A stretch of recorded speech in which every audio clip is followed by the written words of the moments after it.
I'm going to read a few notices here. Due to the efforts to contain the spread of COVID-19 and to protect all individuals, the council chambers at Town Hall will not be open to the public to attend council meetings until further notice. Members of the public who have an interest in a matter listed on the agenda may, up until 10 a.m. on the day of a scheduled council meeting, email councilagenda@orangeville.ca indicating your request to speak to a matter listed on the agenda. A phone number and conference ID code will be provided to you so that you may join the virtual meeting and provide your comments to council. Members of the public wishing to raise a question during the public question period of the council meeting may, beginning at 8 p.m. on the evening of the council meeting, call 1-289-801-5774 and enter conference ID 289-717-007 #. Correspondence and emails submitted will be considered as public information and entered into the public record. If you require access to information in an alternate format, please contact the Clerks Division by phone at 519-941-0440 extension 2256 or via email at clerksdepartment@orangeville.ca. Also, I would like to read our land acknowledgement. We would like to acknowledge the traditional territory of the Anishinaabe people, including the Ojibwe, Potawatomi, and Odawa of the Three Fires Confederacy. This meeting is being aired on public television and or streamed live and may be taped for later public broadcast or webcast. Your name is part of the public record and will be included in the minutes of this meeting. So to get this meeting really started, we're going to have the singing of our national anthem. So Mr. Bonato or Ms. Romanicherry, if you could put that on, please. Oh, Canada, our home and native land, true patriot love in all of us command. With glowing hearts we see thee rise, the true north strong and free. From far and wide, O Canada, we stand on guard for thee. God keep our land glorious and free.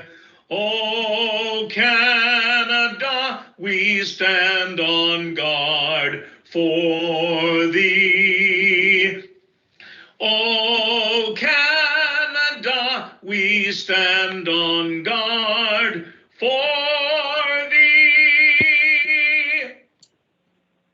Thank you again to David Nair, the Artistic Director of Theatre Orangeville, for his rendition of our national anthem. Earlier this evening, Town Council was in a closed session. We have a rise and report coming out of that closed session, and the recommendation is that the July the 12th, 2021 closed council meetings be approved, that the June 28th, 2021 closed council meetings be approved, and that the economic impact and development of 82, 86 to 90 Broadway under report CMS 2021-017 regarding proposed or pending acquisition or disposition of land by municipality or local board, and a position, plan, procedure, criteria, or instruction to be applied to any negotiations carried on or to be carried on by or on behalf of the municipality or local board be received.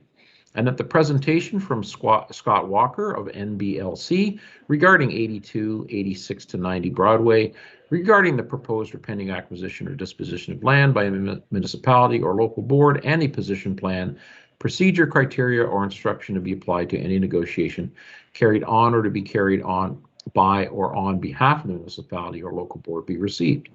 And that public office holders regarding personal matters about an identifiable individual, including municipal or local board employees, in a closed seat. Stand on guard for. And that staff proceed as directed. May I have a motion for this recommendation? Deputy Mayor McIntosh, Councillor Post, all in favor? Thank you very much. Moving on to item 10, this is a recommendation that the minutes of the following meetings be approved. the regular council meeting of July the 12th, 2021, and a special council meeting of May 25th, 2021, that those minutes be received as amended. May I have a motion for this, please? Councillor Peters, second by Councillor Andrews. All in favor? Thank you.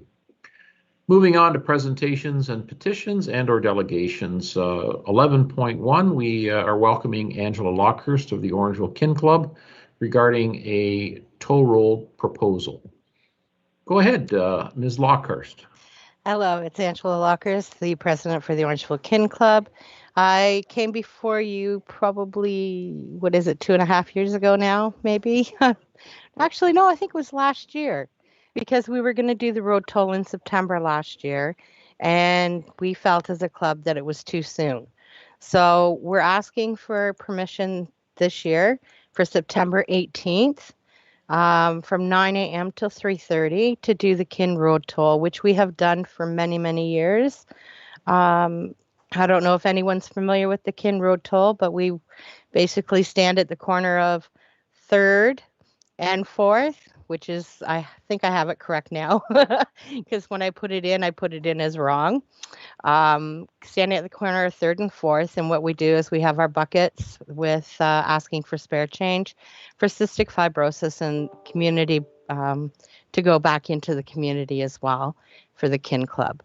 And we're asking for that again. I have also connected with Danny, and I can't think of his last name, from Public Health, Wellington Dufferin Guelph Public Health Unit, and he's fully aware of what we're going to do. Once I have approval, he will give me direction as to what else we need to do. I know last year when we were going to do it, obviously we had to have hand sanitizers, masks, and gloves, I believe, was one of the other things that we had on hand, what we had planned to have on hand. So whatever direction he gives us, we will take that direction as well. And we're asking for approval to do so for September 18th. Yes. Okay. Ms. Lockhurst, Yes. How much money is raised during your this particular event? Anywhere between 4,000 and 6,000. And Okay. 1/3 of that amount goes to cystic fibrosis. And this year, Okay. what we hope to do is connect with another charitable organization. One of the ones we talked about was the search and rescue, and asking them if they would like to participate on one of the corners, and that would give them a portion as well. So it would be split up into, I believe it's thirds. Okay. Councillor Andrews, you had your hand up, sir. I did. Thank you very much, Your Worship, and Ms. Lockhurst. Thank you so much for being here, having a little bit of history with the Kinsmen and also through the Cystic Fibrosis Foundation. I would certainly endorse and motion that we approve this particular request. Also through my connection with the Search and Rescue organization that is now under the county leadership. I know that they would be enthused to participate, but truly a huge supporter of this initiative and this event. I'm glad that you were able to identify the location, because I definitely want to be at that corner, drop off some loose change, that's for sure. Awesome. Thank you. Okay. Councillors, any other comments? Councillor Taylor. Thank you, Your Worship. Angela, nice to see you. Kinsman always does great things, and I'd just like to make the motion that we have this go through. Deputy Mayor McIntosh, you're making, you're seconding that motion? Yeah. Okay, very good. All right, let's have a vote. All in favor? Okay, Angela, good luck. Hope it doesn't cause too much traffic congestion at the corner there. We'll do our best. All the best. Thank you. Okay, moving on. We've got 11.2. This is a presentation from Sanskriti Shindekar from Obots, Orangeville. Sanskriti. May I have permission to share my screen? Welcome. Yes, go ahead. Thank you. All right. Hi everyone, my name is Sanskriti Shindadkar and I'm from OBOTS Orangeville, an after-school program for kids in our community. Today, I want to talk about STEM opportunities in our community. Many of us have heard of STEM, but we don't really understand what it is or why it's so important. And that is precisely the problem we hope to begin addressing today. When it comes to science, technology, engineering, and math opportunities in our community, there's low engagement. For example, we noticed low attendance to the coding and robotics workshops that we did in collaboration with the Orangeville Public Library a while back. There's also a lack of opportunities. Whether it be community events celebrating STEM or local science fairs, there just aren't that many ways for kids and teens to pursue their interests of STEM outside of school. And even in school, our elementary teachers have not been given the support they need to properly support STEM in their classrooms. When we were reaching out to elementary teachers about our robotics design competition, one responded that she loved the idea, but didn't know how to implement it in her classroom and wasn't even confident she could explain it to her class. Many other teachers responded similarly. Overall, there's a low awareness for STEM in our community, despite its great importance. OBOTS Orangeville is working to overcome this challenge. When trying to get out word for free workshops and competitions we host for kids and teens in our community, we face a lack of awareness from parents and teachers. They don't understand why STEM matters so much. But we know that kids in our community have potential to excel incredibly, but they can't do it if they're not even given the opportunity to. One example is Vivian, a participant in our robotics competition. Within a couple of weeks, she not only created a blueprint, but also designed a prototype for a robot which would help her mom clean up around the house. We've been trying to spread the word about STEM in our community so we can give kids like Vivian more chances to explore STEM. Up on the screen is one of our students who came into our center and designed this amazing windmill device. He had the interest and perseverance, but he could only begin doing such amazing things when he received the appropriate guidance and resources. Benefits of STEM extend just beyond being good at science, technology, engineering, and math. STEM can also help kids increase their confidence, improve their communication skills, help them develop problem-solving skills, and help them hone their critical thinking skills. And all of these are essential life skills for kids, not only because it helps them make more valuable future employees, but because it gives them transferable life skills, like leadership, that they need in order to be valuable members of our community. And we can help more kids in our community develop these skills with your support. OBOTS Orangeville is working towards ways to increase awareness of STEM and provide kids with the resources they need to explore. We've hosted free STEM summer camps and month-long competitions. We plan to continue these and look forward to hosting in-school workshops as well, where we would bring STEM kits so kids can understand that STEM is fun. It's not just about reading boring books, but it's actually about doing your own experiments and discovering new things. We would really appreciate your support. Council members could help us by conducting outreach, such as through emails to the public about our free regularly scheduled STEM workshops and free summer camps. Even word of mouth, sharing the importance of STEM to your neighbors, friends, and family. We would also appreciate the Council's support on future endeavors, like free coding and robotics workshops at community centers. We're even looking forward to hosting annual science and technology competitions in Orangeville starting this winter, and your ability to help us conduct outreach would be invaluable. You could also help us through digital avenues, such as sharing news of our free science and robotics workshops through the Orangeville website, helping us create awareness for STEM. We could also have posts on social media, which would help get the word out. And finally, the Council can help us network and spread awareness of STEM. With your support, it would be easier to contact the school board and in turn, schools, where we could conduct in-class STEM workshops for kids. We would also appreciate a platform so we can interact with parents and tell them more about STEM and why it's so important.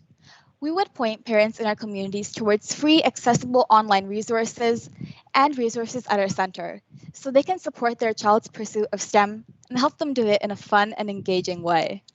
We're also open to hearing about other ways our council can help us and our local business and spreading word about STEM. Thank you so much for your time today.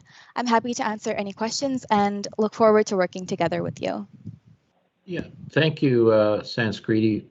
I think this council is very supportive of STEM educational opportunities that are being offered to our children in our educational system, and I guess your company is trying to support that through tutoring. I think you've taken the right step as far as approaching our library.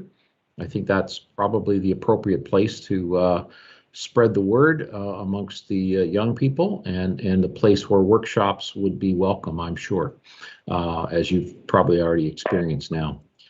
So let me call on Councillor Andrews and then Councillor Sherwood. Councillor Andrews.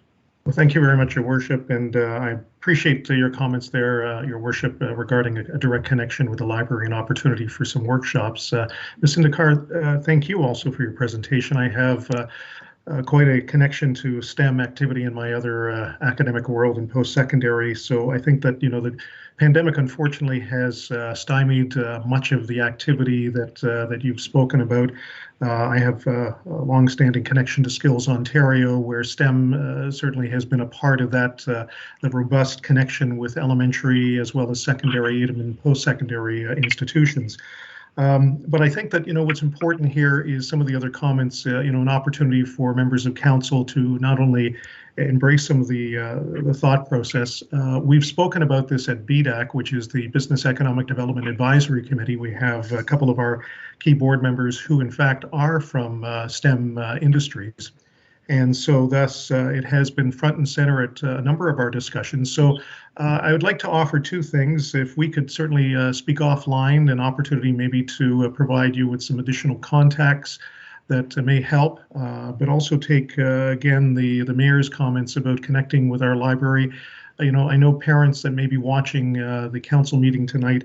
STEM is not a foreign word, but it is a foreign word to many households because they're not really sure what it really ends up meaning. And I feel that as you talk about the acronym of science, technology, engineering, and math, this is really at the core of much of what's happening in society as we move forward. This is where many opportunities will exist for young people in their future endeavors, be that professionally, even academically.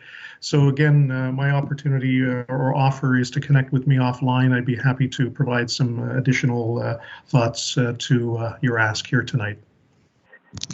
Thank you. That would be very greatly appreciated. Thank you, Councillor Andrews. Councillor Sherwood. Yes, Your Worship, through you to the presenter. One of the other things that came to mind, yes, working with the library it could be a great connection, but you may or may not be aware that every Saturday morning we have an Orangeville Farmers Market.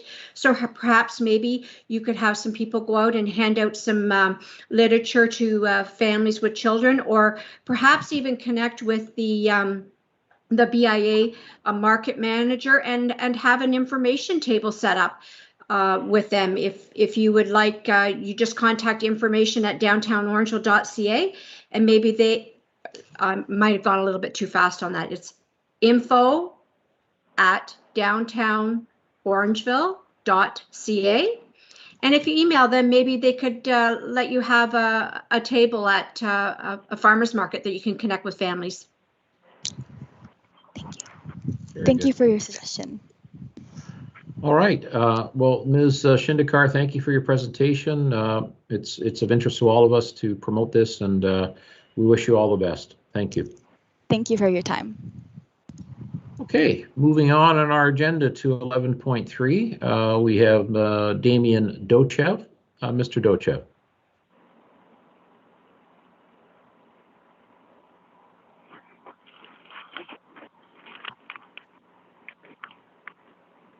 Mr. Dochev, are you with us? If you're calling in, is it *6, Mr. Bonato? It is, however, we have somebody on the phone right now and they are not muted, so so they really just need to speak. Okay. Mr. Dochev, are you with us?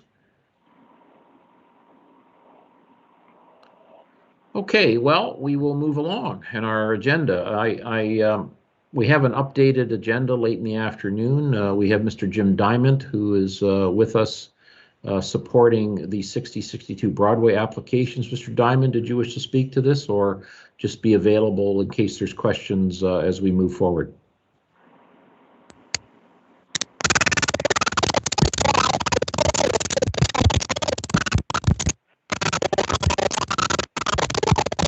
James, I think there's mouse in the house.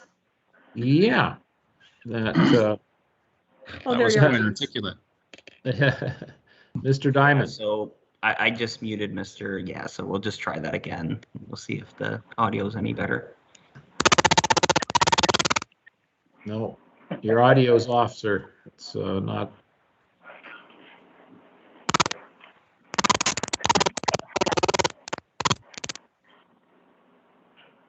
Unfortunately, Mr. Diamond, your audio is coming across very well. We can't understand what you're saying. So. You sound like a chipmunk. Well, Oh, James, there you are. is that better? Yes, there you go. Okay, now I'm old school though, no earpods. I was going to say, I have a brief presentation I can make. I'm hesitant to do it until after the staff report. If you'd like me to speak briefly now, I'm happy to do that if I can share my screen. And Yes, I'll go ahead.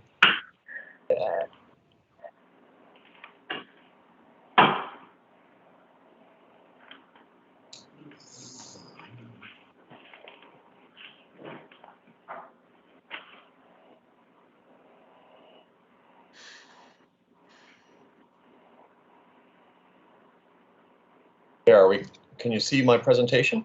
Yes, we can see a page with 5 photographs on it right That's now. great. Thanks very much. So very briefly, I just wanted to speak to where we have come from and where we are now with this project. It's been 4 years, actually a little longer than 4 years since we met with staff at the town and went out on site with the Conservation Authority. We started off with what we see here, initially with 62 Broadway and then purchased 60 Broadway adjacent to it so that we could put together a very excellent property. The property comes with issues. We've got flooding issues. We have slope stability issues. There's contaminated land at the back of it, but it is a very key location for the town of Huntsville. No, Huntsville, Orangeville, pardon me.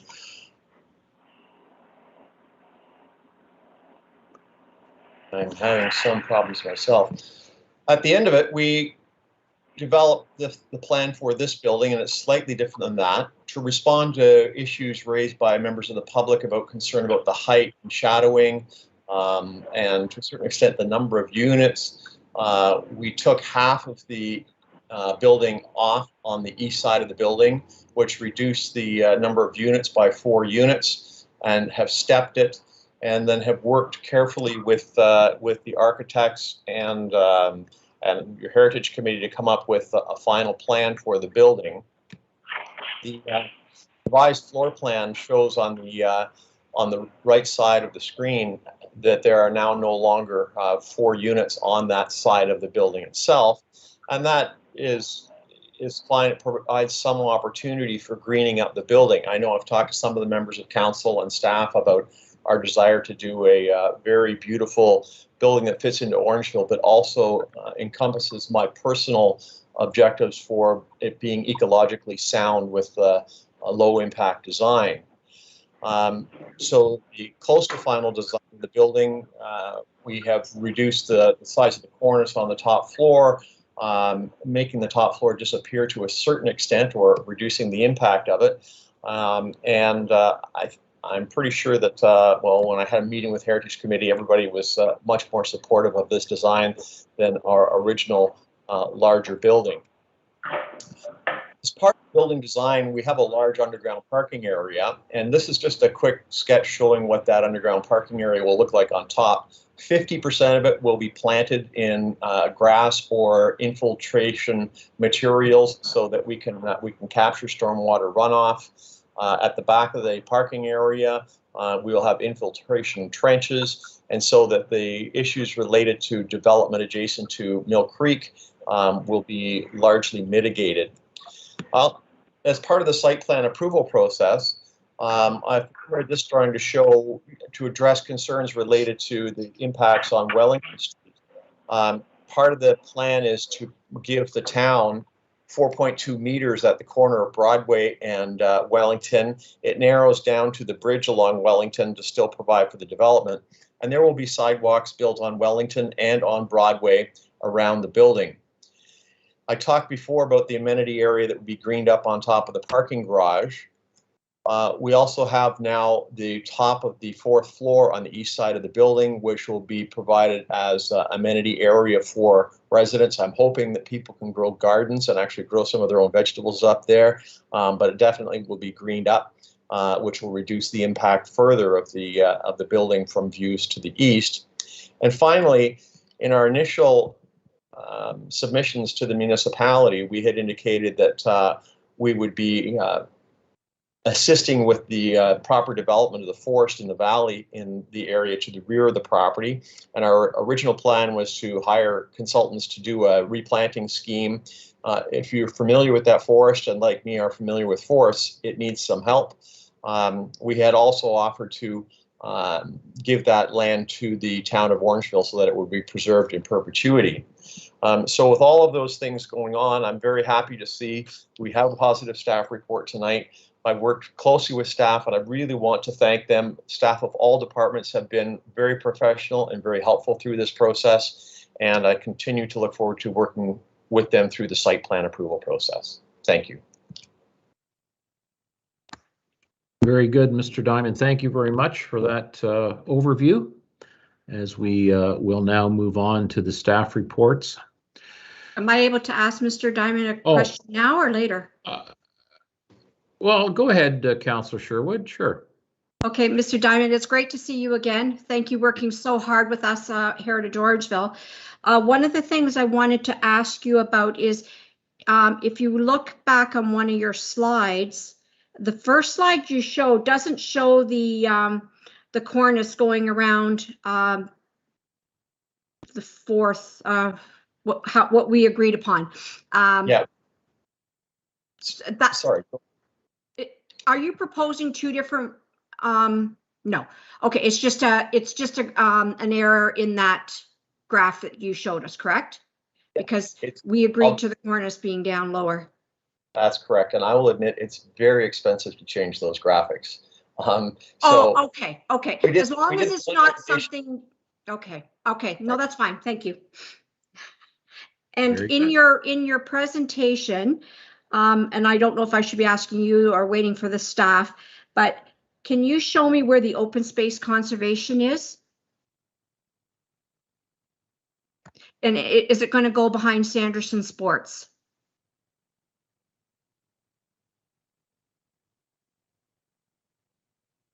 I think you're muted, Jim. To a certain extent, it will. If I can share my screen again and try to find it. This entire area, this is Sanderson Sports here. Oh, that's Sanderson Sports there, right? Okay. And so the actual holding goes all the way over to here. So that's all the open space conservation, including behind their property, correct? That's correct. Okay, thank you. All right. Thank you again, Mr. Diamond, for your presentation. Okay, moving on to the staff report to 12.1. I'm not sure which staff member is going to be presenting this. Is it Larissa or Brandon? Thank you, Your Worship, and through you, both Ms. Russell and myself are available to answer any questions that council may have. Ms. Russell is more intimately familiar with this development. She's had carriage of the applications and probably has a little more details on some of the particulars. So we'll leave it at council as to whether there are any questions. All right, councillors, Councillor Peters, go right ahead, sir. Thank you, Mr. Mayor. Through you, both to Mr. Diamond and staff, thank you for the hard work on the proposal so far. A lot of great features. Mr. Diamond, you and I spoke about a lot of the environmental pieces, and I see a lot of those are being rolled in, which is great. And I had a conversation with Mr. Ward recently as well. You may know on a lot of larger scale developments, council's been pushing for an incrementally better building when it comes to energy and water performance. And while this is not the exact time to necessarily set those mandates, something that I think council will hopefully consider when that time does come, and just as a bit of a heads up, and to keep that sort of ball rolling, and making sure that each development in Orangeville is improving on the one before it.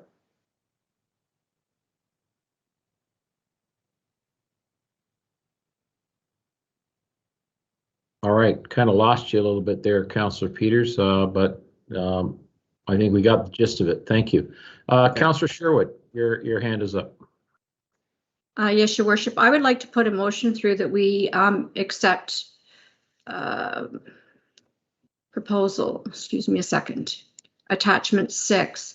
I see attachment 5 is the original submission. Attachment 6 is more preferred by the Heritage Orangeville, and the reason I'm going to recommend attachment 6 is the this property falls just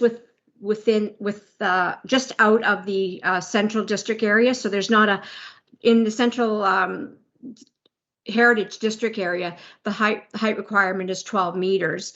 And I very much thank the developer for working with us from bringing it down from originally, I believe, 23 meters or 20 meters down, and working on those cornices to have the perception that it flows nicely with the Central Heritage District.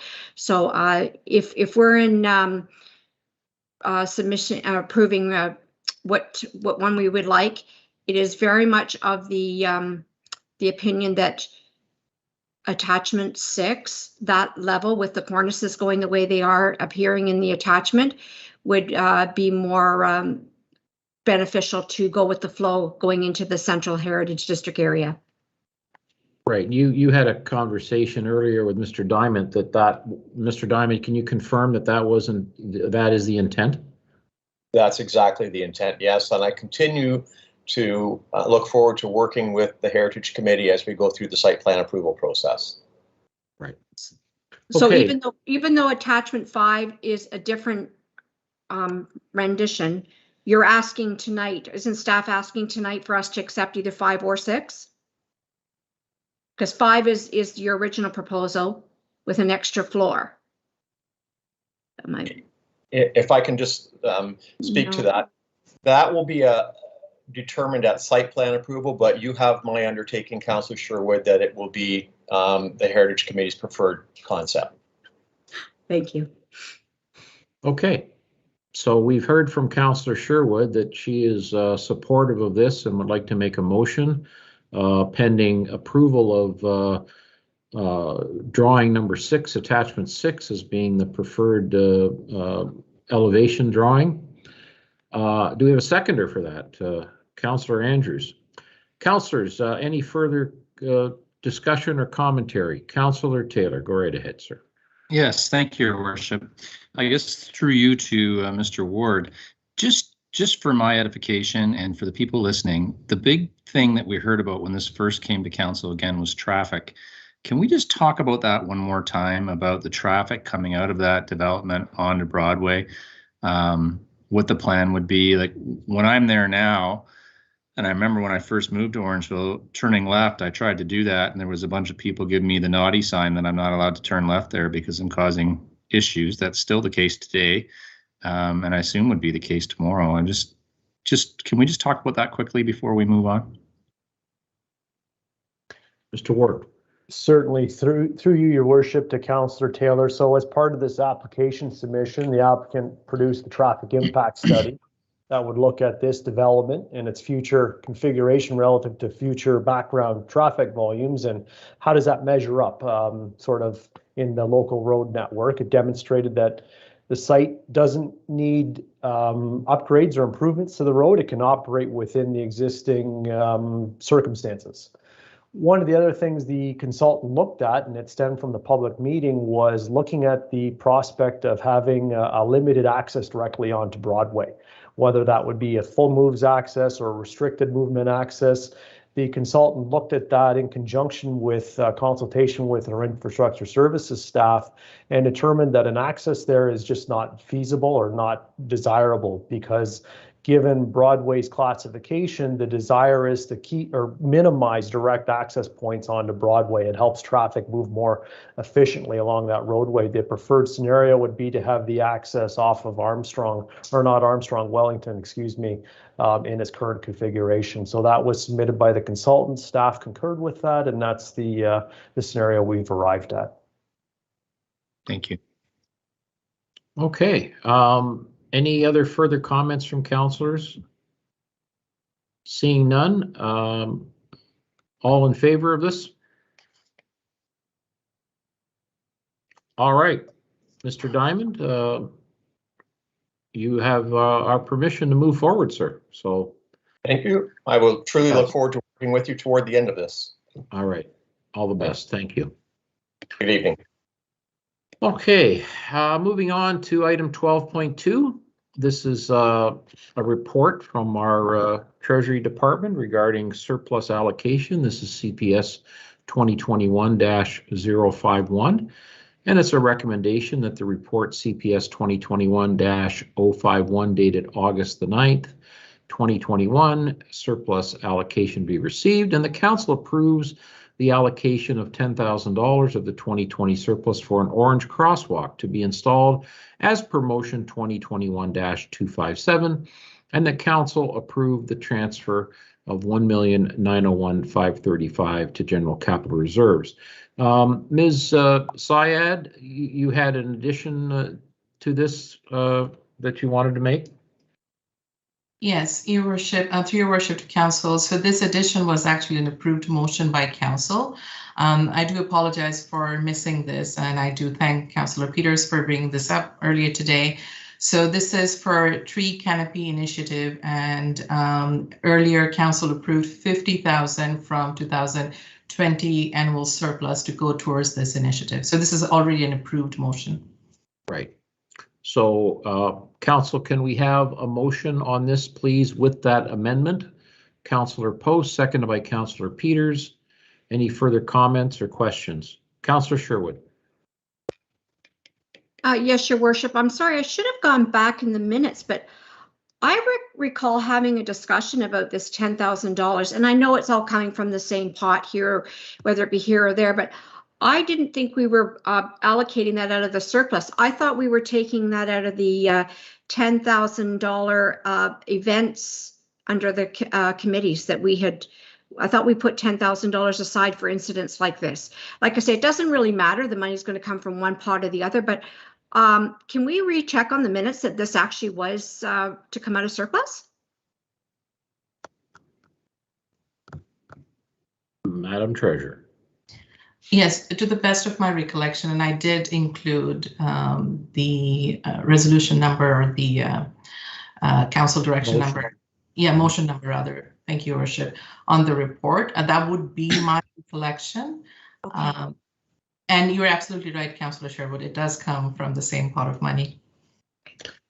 If there's a change, we can make a correction, I guess, at the next meeting. I think I'm sure the treasurer will review that one more time. Councillor Taylor? Yes, thank you, Your Worship. I had a rousing discussion with my mentor and treasurer friend, Nandini, today.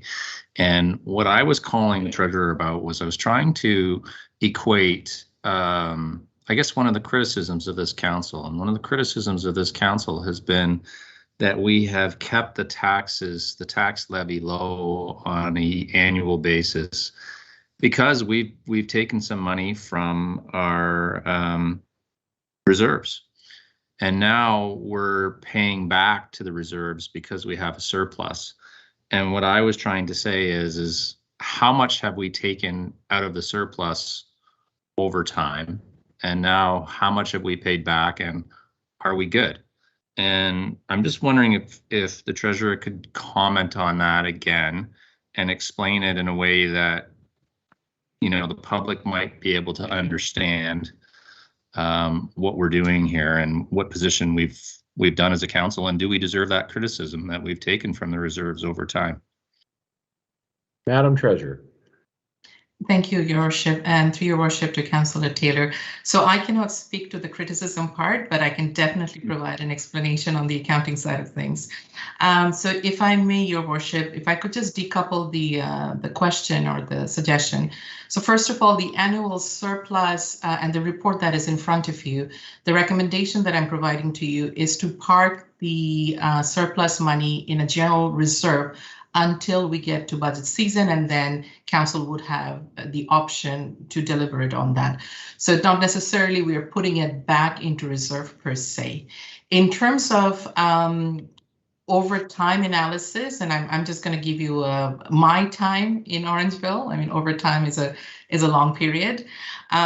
So one of the things I did mention to Councillor Taylor earlier today when we had this conversation, and if I may paraphrase a little bit, Councillor Taylor, with your permission, I think one of your earlier question was about the adequacy of our reserve levels, and the best way definitely is to look at our debt to equity ratio. And in the last two budget presentation, that is one of the areas that I did emphasize on. To put it in a very simple English, an organization is in a good financial health if their debt to equity ratio is 2-to-1, generally speaking. So currently at the town of Orangeville, and historically as well, we have maintained that ratio, and that is really a good indicator of whether we are maintaining adequate reserve level. In terms of keeping our taxes low, clearly this is more council's direction, and every year when we bring budget documents to you for deliberation, we would like to make sure that when we're keeping taxes low, we are not really artificially turning it down to zero. There is some build up every year, but at the same time, we're making sure that we're taking a holistic approach to this. So what I mean by that is, yes, we're keeping our taxes low, but we're also making sure that our debts are manageable, our investments are robust, as well as our reserve levels are adequate. So I hope that answers Councillor Taylor's question, and I believe that's what I explained to you earlier today. Thank you, Treasurer. Thank you very much. Okay, so councillors, we need to have a vote to receive this report. Can we have a motion, please? Councillor Sherwood, seconded by Councillor Taylor. Any further comments or questions? All in favor? Yes. Very good. Thank you, Madam Treasurer, for your report. Moving on to 12.3, this is the 2021 second quarter operating fund variance. It's report CPS 2021-058, and the recommendation is that report CPS 2021-058 regarding the 2021 second quarter operating fund variance be received. May I have a motion to receive this report, please? Councillor Andrews, seconded by Deputy Mayor McIntosh. Any questions or comments, councillors? Councillor Taylor, is your hand up again, or? I'm sorry, Your Worship. No. It is not. Okay. Thank you. All right. If there are no questions regarding this report, may we have a vote? All in favor of receiving it? Great. Thank you very much. Thank you, Madam Treasurer. 12.4, 2021 second quarter capital progress. CPS 2021-060, recommendation that reports CPS 2021 regarding the 2021 second quarter capital progress be received. And I'll just make the first comment. If any members of the public are wondering what town staff are up to, you should have a look at this report, because it is mind-boggling how many things are ongoing at the town right now in terms of capital improvements. Excellent work. Thank you, Madam Treasurer, and your team for putting this together, and with the rest of your management team. Councillors, anybody wish to ask any questions about any of these issues?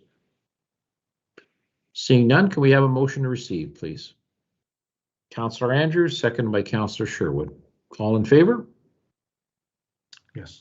Very good. Thank you again, Madam Treasurer. 2021 Community Grants Update. This is a report CPS 2021-061, a recommendation that this report dated August the 9th, 2021, community grants update be received, and that council approve the distribution of 2021 community grant budgeted funds of $2,500.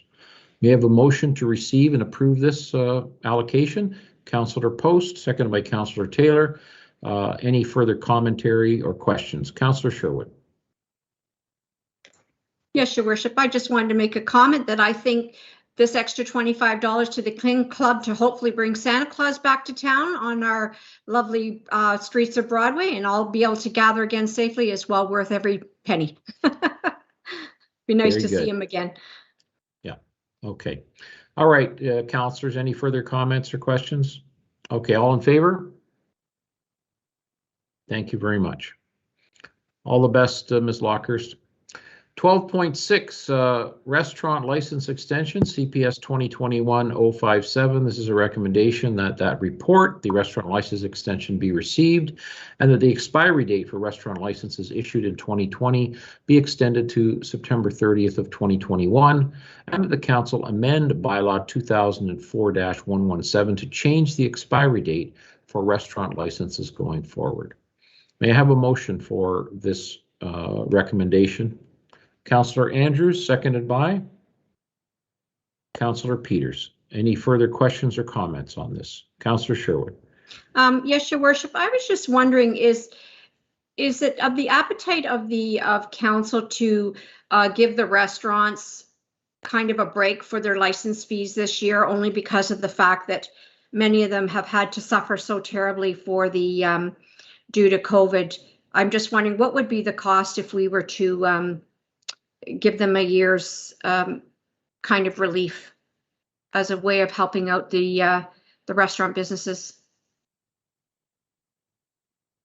Is anybody in staff able to provide what the?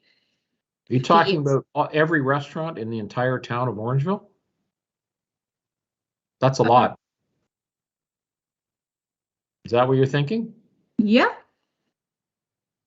Well, I don't think that Madam Treasurer is going to be able to pull that one out of her hat. No, that's okay. As we sit here. So if you wish to make that recommendation, Councillor Sherwood, I would recommend you discuss this with Madam Treasurer and bring that to council at our next meeting. Okay.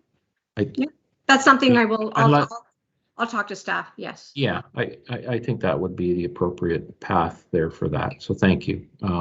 I'm not disagreeing with you. I just like to see the number, and I think it's going to be significant. That's why. Yeah, that's why I wanted to know the number, and also with the extension of being September 30th, had staff ever thought about extending it right to the end of the year? I'm just wondering what September 30th compared to April 30th going forward.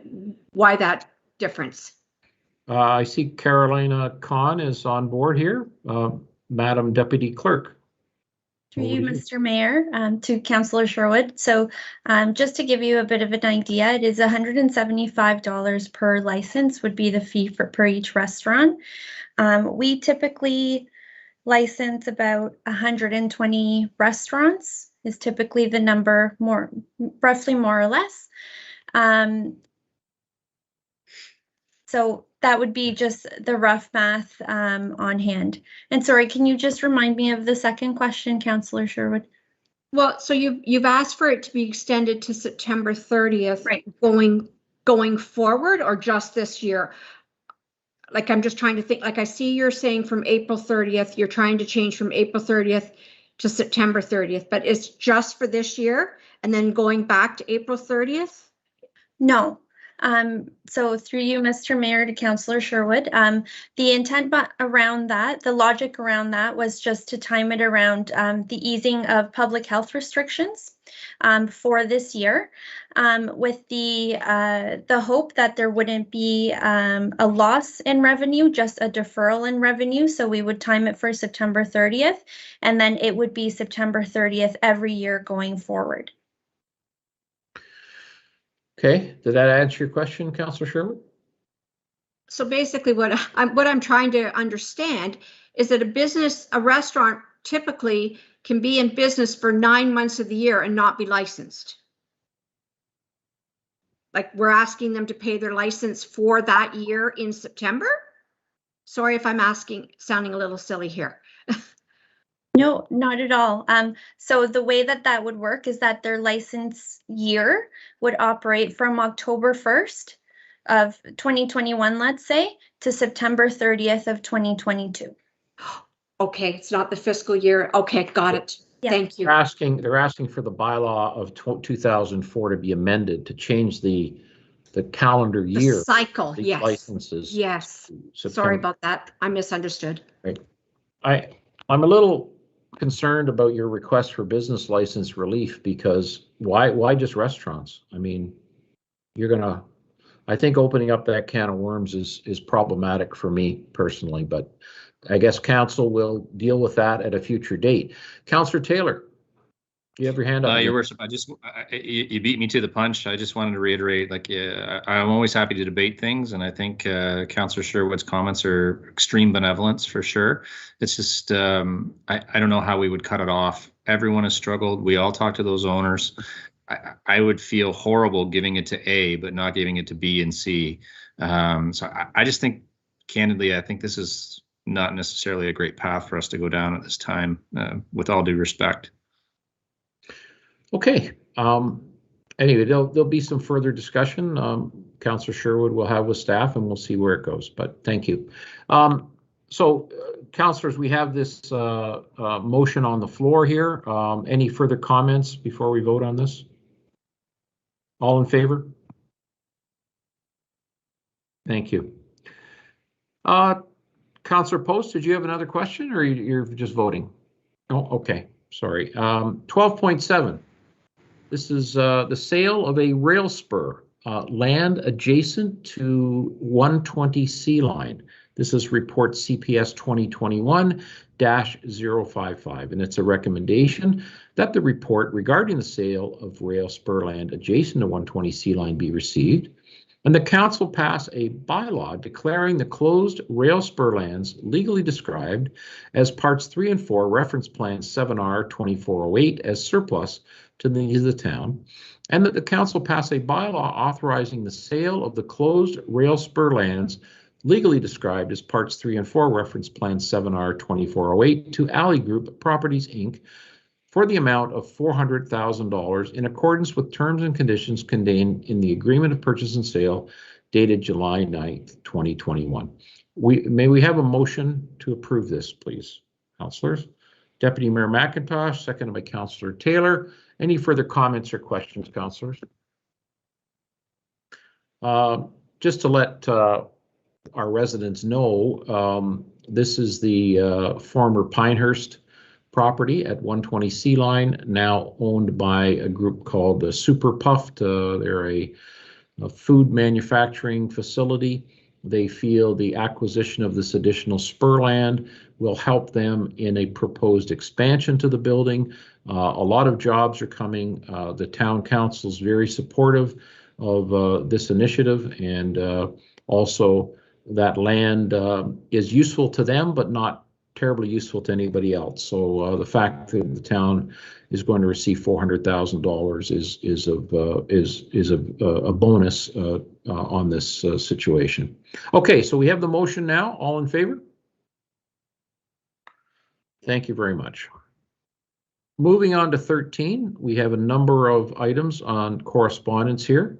I'll read them all. The following correspondence be received. The correspondence from the town of Amaranth regarding Amerlink site alteration, town of Amaranth regarding residential schools, town of East Garifraxa, notice of passing of a bylaw, another one from town of East Garifraxa, another bylaw, town of Grand Valley, request for consideration of OPP detachment boards, township of Melanchthon, Truth and Reconciliation Commission letter, Township of Melanchthon Residential Schools, Township of Melanchthon Conservation Authorities Act, County of Dufferin Notice of Application, Proposed Official Plan Amendment, a proclamation request for National Forest Week, a report from Guy Giorno, Town of Orangeville Integrity Commissioner, Newman versus Brown, and another one from Guy Giorno, Town of Orangeville Integrity Commissioner regarding Montfort versus Brown, and September 9th to 25th be declared National Forest Week. Councillors, could we have a motion to receive these reports? Councillor Peters, seconded by Councillor Sherwood. Any further comments or questions? Councillor Sherwood and then Councillor Taylor. Councillor Sherwood. Yes, I have a couple, Your Worship. First, the first one I would like to ask about is the town of Grand Valley has written regarding a request for consideration about the OPP detachment board. And I guess I'm a little confused as to why they are writing saying that they are taking the lead on submitting a comment back to the Solicitor General. I thought we had wrote in our own position and we're acting independently. I didn't think we had to do that as a group. So my concern is that I'm just curious as to why all of a sudden that was an approach they felt they needed to take on our behalf. If I could just get does anybody know? Your Worship. Yes, Mr. Brennan. Your Worship, I think Grand Valley, just reading the second notice that came out from the Solicitor General on this issue, their request was that each board, the one OPP detachment board, would submit one application or one response. So I think Grand Valley was just saying, listen, we'll put it all together in one and submit it. The ask is the same. The only thing I would ask council to correct is that they asked for a 6-member board, and I would recommend that it be a 5-member board as it is, or a 7-member. But that's a council decision, and really it still reflects what council wanted for the town of Orangeville, which would be an independent board for the town of Orangeville. So basically, by their correspondence, Mr. Brennan, they're looking for a response or direction from us. An endorsement of their position? Is right. That what right. And you mentioned about it going from 5. We have a current 6-member board, don't we? No, 5. 5. Yeah, I Yes. agree that 6 is not a good number for voting, as we all know. Right. And did we specify that in our letter to the Solicitor General? Did we not say that we wanted 2 members of council and 3 from the public? I don't know why Grand Valley's putting on here that we want 3 Orangeville council members. We do not. I thought we wanted 2 and 3. Yeah, I think we wanted to keep the status quo, which was 2 council members, 1 member decided upon by town council from the public, and 2 provincial appointees. We didn't want the provincial appointees. We wanted them to be municipal appointed. But I think what we need to do is do I need to put it by motion, Mr. Brennan? But I would like to respond back to Grand Valley that we in Orangeville had addressed the Solicitor General with our intention of having 2 council members and 3 municipal appointees. Mr. Mayor, through you, I will actually ask the Deputy Clerk to clarify, but there was a second notice that came from the Solicitor General, and I think the request was that 1 submission be put together for each detachment board. So what Grand Valley is doing is taking really the position of each municipality in Dufferin County, putting it into 1 response. It's not their intent to change what the Council of Orangeville wanted, and except that they had the number wrong. They weren't sure on the number. I spoke with the CAO of Grand Valley, and they said, 5 would be great. So if council was going to put forward the motion, we would go back, say, yes, we want 5 members, and ensure that you put in there that the 3 civilian members would be appointed by town council, and we don't want provincial appointees, if that is okay with council. If that's the motion that's needed to be done, that's the direction I'd like to see. Just support what we already wrote to the Solicitor General about, correct? Correct. That's right. Okay. Madam Deputy Clerk, that's what you wanted to see happen today? Yes, I would echo everything that was said by the CAO. Okay. All right. So, Your Worship, I did have 2 other things, but do you want me to let someone else go, or can I? Let's vote on that particular issue right now. You're making a a recommendation that we change the Grand Valley OPP Detachment Board letter and endorse it in full, except for the fact that we think there should be 5 members and that the 3 public members be appointed by the municipality and not by the province. Is that correct, Councillor? Correct. Okay, can we have a seconder for that? Councillor Taylor? All right, on that particular letter of correspondence, all in favor? Oh, and I think Mr. Councillor Peters wanted to speak. Sorry, Councillor Peters? Yes, thank you, Mr. Mayor. It's probably not worth getting into. I wonder if we've already stated our position. So commenting on another position that commented on our position would seem to kind of muddy the waters.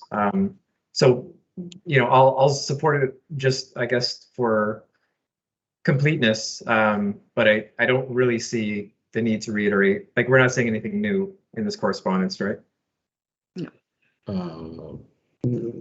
No, but Mr. Brennan, could you reiterate what you said earlier?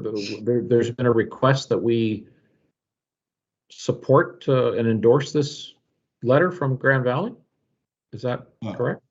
Your Worship, yes, Grand Valley's actually want to submit it as the second request from the Solicitor General, from the ministry, and we just want to make sure that our council is okay for Grand Valley, the municipality of Grand Valley, to submit this and include our requests in it.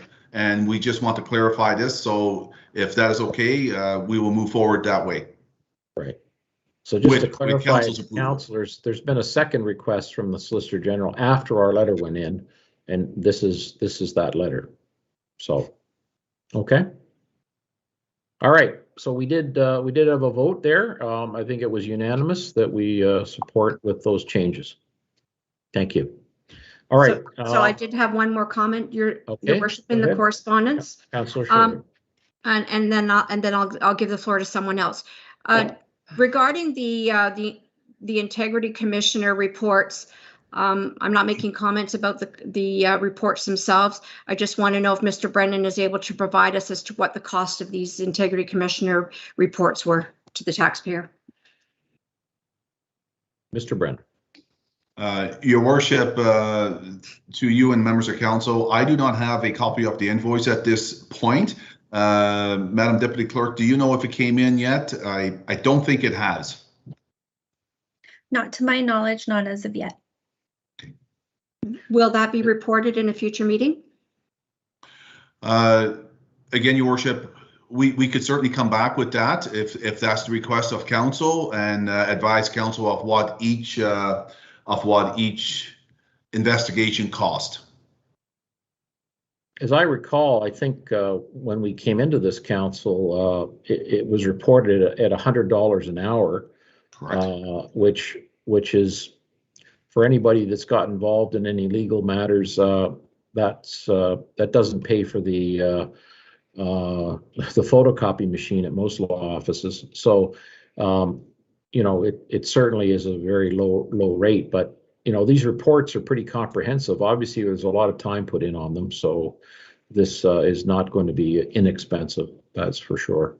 Can I put a recommendation that the staff report back to the costs, because I would be very curious as to the individual costs on each of these reports. Okay, sure. I think that would be a good idea. So staff, if you could report back at the appropriate time with that information, that'd be good. All right. I see that as a consensus, Your Worship, from members of council. Staff certainly doesn't have a problem. Good. All right, Councillor Taylor. Yes, thank you, Your Worship. Just to follow up, in my experience, you know, you'd be $12,000 to $15,000 is what my guess would be. I don't know that, but that would be my guess if we were going to play Price is Right.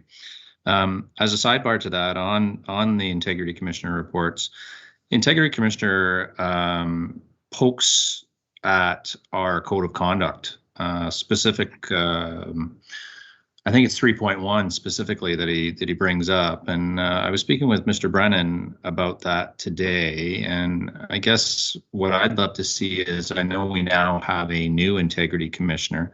I think it would be ideal if we could have the new integrity commissioner come to a future council meeting, whether that's closed or open, and just explain to us what his take is on our code of conduct, and perhaps, if possible, offer some of his thoughts on how we should change it or improve it.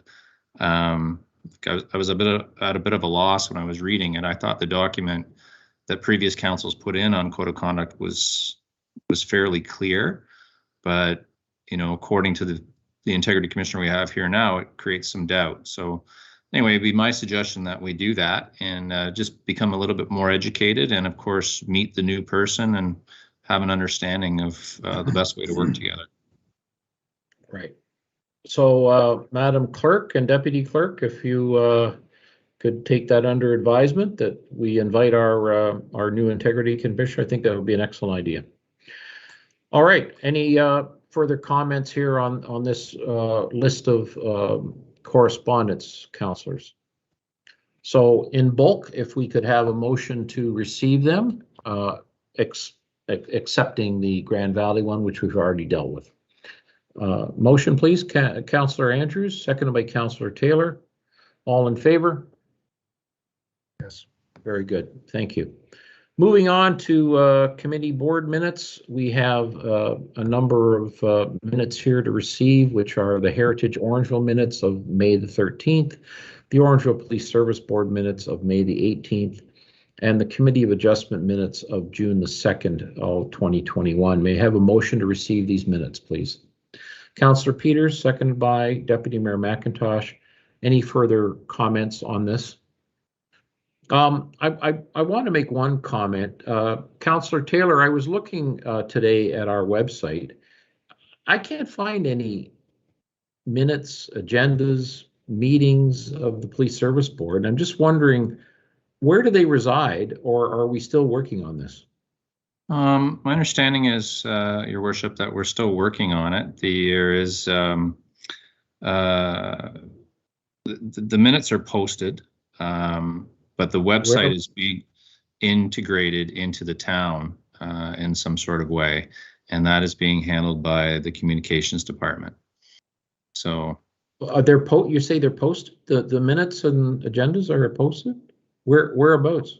Because I couldn't find them today. They're supposed to be posted on that website that's going to be tied into the town. So, I don't know. I can go and have a look.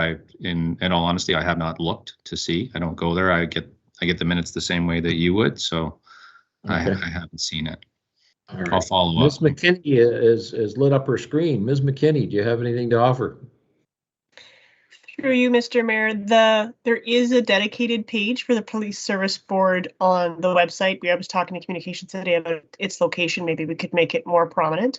And there is a section there for minutes, Councillor Taylor, and there was a discussion, as I understand it, with the clerk about the best way to post those, and ultimately that the Police Services Board Secretary will be posting them in PDF. So they will be posted, and we can follow up with them to make sure that that gets done. Very good. Thank you. All right, all in favor of receiving these minutes? Thank you. Moving on, notices of motion prior to meeting. We have none. Any notices of motion at meeting, councillors? Any new business, councillors? We've got Councillor Andrews and then Councillor Peters. Councillor Andrews, go ahead, sir. Thank you, Your Worship, and this is to inform council and the general public. I know this is a couple of months away and we're probably still not even thinking about the fall, but the National Day of Action Walk, supported and organized locally by the DCCRC, will take place on Monday, October the 4th from noon until 12:30. Supported by many other organizations in our community. The Orangeville OPP will be on hand along with, it is hoped, others, including maybe some students from our local secondary schools. The route of this particular walk will take place starting at the county offices and then proceed and conclude at the Orangeville Town Hall. So more information to come, but just wanted to announce this to the general public and members of council. Very good. Thank you, sir. Councillor Peters. Thanks, Mr. Mayor. Only semi-new business. I didn't want to muddy the waters during the restaurant conversation, but could someone from staff perhaps remind council of the current patio timing? I know about this time last year, we talked about extensions upon extensions, and maybe if I could be reminded what that date is and whether or not that's still currently, what we're hoping to maintain for 2021.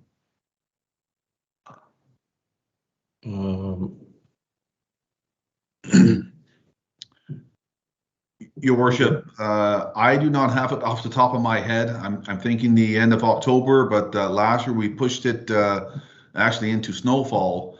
Yeah. Mr. Ward, do you remember? If not, we can get back to council. To your worship, I believe it was October 30th. I think it was extended past then. Councillor Sherwood, you've got your hand up there. The BIA has discussed the patios, and we believe it's November 30th. Okay. So staff can confirm this, but that is what we're been telling our members. Okay, Councillor Post has got her hand up as well. Councillor Post. Thank you very much, Mr. Mayor. I just wanted to take a second to talk about the library, if now is an appropriate time. There is currently a survey. Hold on, before you get into, let's just tie up that last end. So, okay. Mr. Brennan or staff, if you could get back to us and confirm whether that extension, because I remember, I think Councillor Taylor brought up an extension, if I'm not mistaken, to the end of November. Was that extension permanent, or does it need to be extended again if we're going to do that? So if you could report back to us so that Councillor Sherwood's giving the right information currently to, yeah. Oh, here we go. Ms. Khan, go ahead. Deputy Mr. Mayor, sorry about that. I was just looking it up. The summer season goes from April 1st to November 30th. And that's fixed now. Okay. Councillor Taylor, before we go to Councillor Post, who I rudely interrupted. Sorry, Councillor Taylor. Yes, thank you, Worship. As I recall, we left it kind of loose as council and decided that we would reevaluate that as time went on. Like it wasn't going to be something that was set in stone forever. I think we were going to bring it back and have another discussion about it. But right now, Deputy Clerk, you're saying it's fixed. It's at November 30th. That's the permanent bylaw? So it says the summer season for the purpose of a boulevard cafe on a sidewalk means the period of time between April 1st, 2021 and November 30th, 2021. Okay. Well, we're fortunate that restaurants are now back open again, and they'll be able to make their own decisions, I guess, on whether they want to carry on through the cold weather. But do we see any point in altering that right now, or just leave it as is? Councillors? Councillor Peters? Yeah, Mr. Mayor, I was just asking so that if we needed to make a decision on the timeline, we were looking forward rather than, every 2 weeks sort of changing the milestone. So I'm in support of keeping it the November 30th. I wanted to make sure we hadn't pulled it back too far and that, we might not have to talk about it again, but I'm happy to leave it as is. Yeah, I think that makes sense. Councillor Sherwood? Yes, Your Worship, I also would like to leave it as is. I think that maybe we could readjust it when we come out of a state of emergency. Very good. Thank you, councillors. Councillor Post, my apologies. You had started to tell us about some new information. Go ahead, please. No problem at all. Thank you very much, Mr. Mayor. I just wanted to let everybody know that currently there's an opportunity to have your say towards shaping the future of the library. So there's a survey that's available. They're asking for all of council, all town staff, and all of the public to fill in that survey and have your say as the library looks forward to the future to try and change the way that we offer services to our residents. Very good. Thank you for letting us all know. Okay, councillors, I think we're at... Me again. Oh, okay, I'm sorry. Councillor Sherwood, new business. Go ahead. Yes, perhaps I'd like to put this over to Councillor Post. I'm sorry about putting you on the spot, Councillor Post, but perhaps could you let the public know about the Arts and Cultural Award nominations that I believe is to be completed by the 12th, I believe. Do you have more information, Councillor Post? Yes. Yeah, no problem. If you head over to the Orangeville website, the Town of Orangeville website, there is an opportunity to submit arts and cultural awards. And I believe you're right. I think that it's by the end of this week, I think is the deadline, or it might even be the middle of the week. There is 8 categories that we're accepting nominations for. And if you know a cultural entrepreneur or a volunteer or somebody who's contributed to the community's arts and culture, now would be a great time to recognize them. So thank you for the prompt, Councillor Sherwood. I appreciate it. Thank you, Councillor Post. I knew that you would know more information on it than I would. Great. Thank you both. All right. If that is the end of new business, any questions from the public, Madam Clerk, Deputy Clerk? I don't see any, but I'll just ask Mr. Bernardo to confirm. Through you, Your Worship, there currently is somebody that's on the line. They are muted, so if they have a question, they can *6 to unmute their phone. Okay. All right. Mystery caller, *6 and ask your question. All right. I guess they don't have one. All right, councillors. So we're going to move on to item 19 on our agenda, which is bylaws. And this is a recommendation that, hold on a sec, let me read it all, that the bylaws listed below be read 3 times and finally passed. A bylaw to amend the restaurant bylaw 2004-117 to change the expiry date of licenses to those businesses operating in the town of Orangeville. A bylaw to adopt amendment 128 to the official plan. A bylaw to amend zoning bylaw number 22-90 as amended. A bylaw to declare a surplus and to authorize the sale of the rail spur lands legally described as parts 3 and 4, reference plan 7R 2408, and a bylaw confirm the proceedings of the council of the corporation of the town of Orangeville at its regular and closed council meeting held on August the 9th, 2021. May I have a motion for these bylaws, please? Councillor Andrews, seconded by Councillor Sherwood. All in favor? Thank you. And a motion to adjourn, please. Councillor Taylor, Councillor Post, all in favor? All right. Thank you, everyone. Enjoy the rest of your summer, and we'll see you in September. Take care, everyone. Good evening. Night, all. Good night. Good night, everybody.